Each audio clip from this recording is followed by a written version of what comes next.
Isang mahalagang proyekto para sa supply ng malinis na tubig ang matagumpay na naipagkaloob sa mga residente ng Barangay Hulo sa bayan ng Roxas, Palawan. Pinangunahan ng RPSB team ng 2nd Palawan PMFC sa ilalim ng pamumuno ni Police Major Will A. Tataw, Acting Force Commander, katuwang ang Rotary Club of Roxas.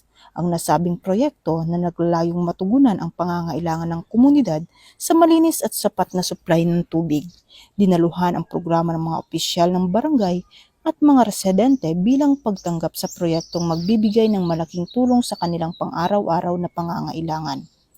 Ang nasabing balon ay bunga ng sama-samang pagtutulungan ng RPSB team, mga miyembro ng Pantawid Pamilyang Pilipino Program, mga opisyal ng barangay at mga residente ng Purok Pagkakaisa sa ilalim ng diwa ng bayanihan at pagkakaisa.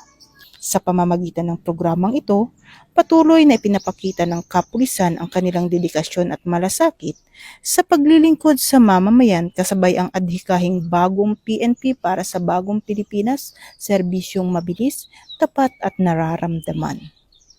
Mula dito sa Campo Crame, ako ang inyong PNN correspondent, Patroluman Dara Palog, alagad ng batas, tagataguyod ng balitang pulis.